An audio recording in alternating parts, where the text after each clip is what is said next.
Now, in the past hours, the United Nations has held a conference discussing resolutions to end the massacre in Gaza.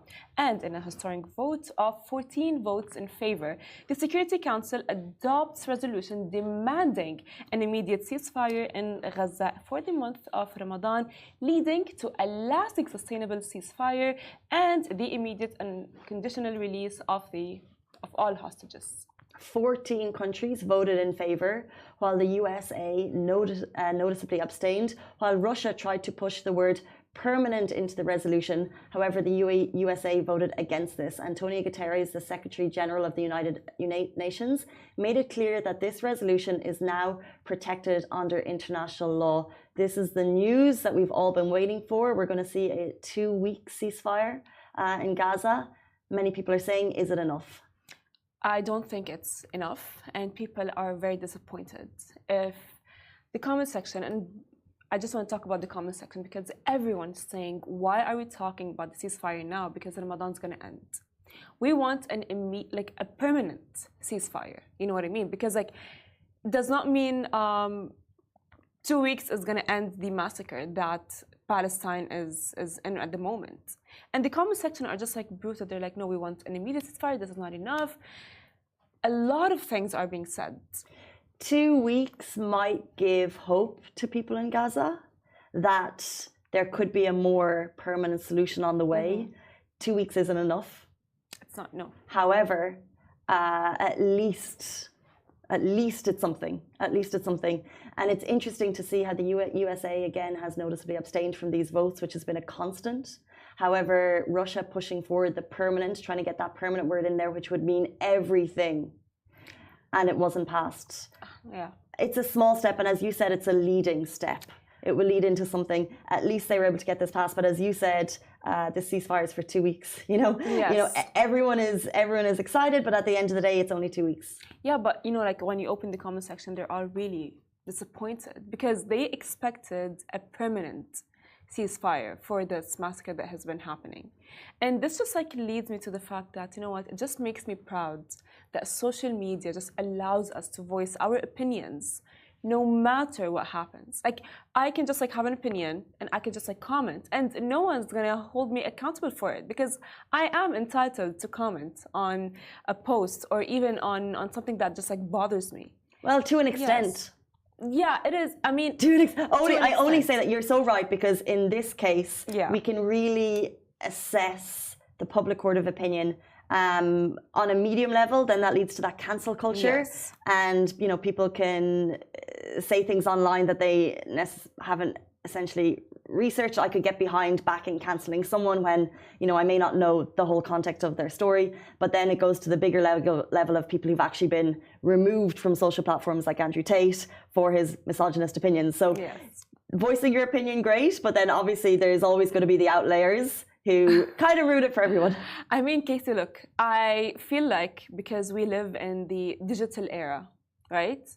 And not even Gen Z, it's the alpha generation. I mean, those kids, you cannot just stop them. They don't even want to research. They're just they're a fast-paced generation. I'm so sorry. What is the alpha generation? Oh my God, they are the younger than me. The ones using the retinol, the 13-year-olds at Sephora. Is that alpha? I mean, no, it's 15, 16-ish right now, And it's they're too young, but they're very smart. They're very aware of everything. I mean, and they're very fast. That's why they're fast money, fast jobs. They graduate, fire me. What's that's why they're very fast. And as well with opinions and so on, they are not afraid of voicing their opinions, no matter what it is. I mean, we've seen what happened with Kate Middleton. People bullied the poor woman, and I can just make sure that it's probably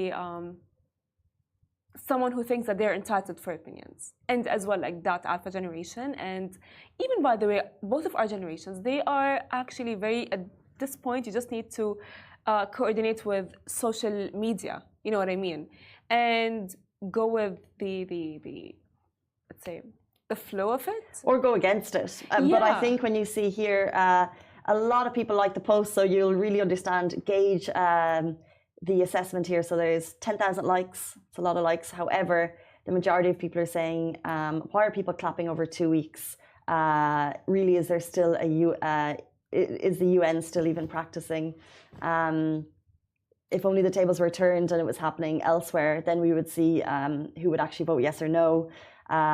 So what I think the majority is saying is, I believe at least 2 weeks is something. And I think if you're sitting in Gaza right now, that it would be good to hear that at least you know that there's votes happening in your favor, because I imagine how disheartening every single one of those recent votes that we've talked about have been. So finally, there is a yes, but 2 weeks is too short. And in the grand scheme of things, when we look back, 2 weeks will be nothing. What happened around it will be everything. So we really hope that this 2 weeks leads to a more permanent solution. And all we have now is hope. I really hope so too. But like, for example, I'm just going to give you a tiny example of like how this generation comments. LOL, why are they clapping over 2 weeks? Who writes that? I mean, you know what I mean? It's just like that idea. Like, for example, like for 2 weeks, people are not going to be quiet. We might be like, fine, 2 weeks might lead to something, which we are hoping for a permanent ceasefire, hopefully. But the comment section, social media, and specifically with the awareness that has been happening. But I think on such a big topic like this, I think we've seen stronger voices than ever before. Yeah. That's true. I think people are having more of opinion because I feel like we need to, because you think that things aren't happening on a higher level. So we discussed before, awareness is so important, and keeping the story going is important, and making sure your voice is seen is important, because otherwise, if you don't say it, and if she doesn't say it, and if I don't say it, and if he doesn't say it, then it will be forgotten. So we're actually seeing more of a social media conversation than ever before on this, because people care and they feel like their voices aren't heard. So the voices are getting louder. 100%, but as well, you know, like social media, it's not only with the story of the massacre that's happening in Gaza right now. It's, you know, whatever story is going around the internet, people will have opinions. Oh, I could, oh my days, yeah, absolutely. And they're awful. They're literally, so awful. literally. And not only, for example, like, I'm going to give you I would say the stupidest example. If a girl and a guy are dating, and they posted while they were dating, and they stopped posting, the first thing that's going to happen, oh, they broke up. They're going to stalk their profile. They're going to see what pictures they've deleted. I mean, this is what we do in private. We don't make a TikTok video about it and post it 100%. And I'll actually, later on in the show, we're going to talk about a TikToker in Dubai